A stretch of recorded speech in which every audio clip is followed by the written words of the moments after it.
Alors, dans l'activité 3, page 139, on obtient le graphe suivant. Vous pouvez le mettre aussi sur votre calculatrice. Et là, vous allez faire draw. Attention, il faut mettre une fenêtre adaptée. Pour chercher les valeurs minimum et maximum ici, entre 0 et 12,5, vous pouvez aller sur votre table. Et donc, on dessine et on trouve cette fonction. Ici, vous pouvez aller dans GSolve pour trouver le min et le max.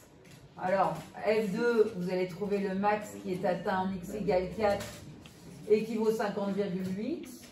Et vous ressortez sur GSolve et le min, vous l'avez ici, un minimum local en 11 qui vaut 26,47. Quand on passe au calcul, on va donc calculer la dérivée de la fonction. On va avoir un polynôme du second degré dont on veut déterminer le signe de la dérivée. On calcule le discriminant. On calcule les deux valeurs qui annulent la dérivée. Et on les place dans notre tableau de signe de la dérivée, puisque le signe de la dérivée est lié aux variations de la fonction. Donc, la dérivée est un polynôme du second degré. A est positif, donc vous avez au niveau des signes plus, moins, plus. Et les deux valeurs qui annulent la dérivée. En dessous, j'ai dressé le tableau de variation.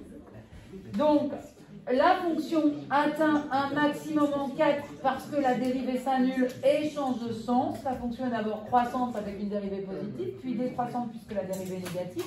On atteint le minimum ici en 11 puisque la dérivée s'annule. Et on remonte à 30,25, c'est l'image de 12,5 par la fonction f, que vous pouvez obtenir soit sur votre graphique. Ici, vous allez dans GSolve et vous tapez tout simplement ycal, c'est le calcul d'une image et vous dites, par exemple, je veux pour 12,5 la valeur de l'image, XD. Ou bien, donc vous voyez, ça donne 30,25. Ou bien vous allez dans le menu graphe, table, et là, vous allez taper dans votre table, tout simplement à côté de la table, 12,5, et vous calculez l'image directement. Ça vous donne ici 30,25 qui est bien une valeur exacte, hein, sinon ça remplirait l'écran ici. Voilà. Après les conclusions, vous êtes capable de les faire vous-même.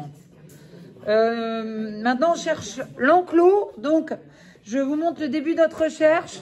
On a l'enclos des poulets qui a une aire de 1250 m². Donc, on écrit Y en fonction de X. Et ça nous permet d'avoir une fonction longueur du grillage que en X. On met au même dénominateur, on dérive. Ça va nous permettre de trouver là où la dérivée s'annule et change de signe, et donc le minimum.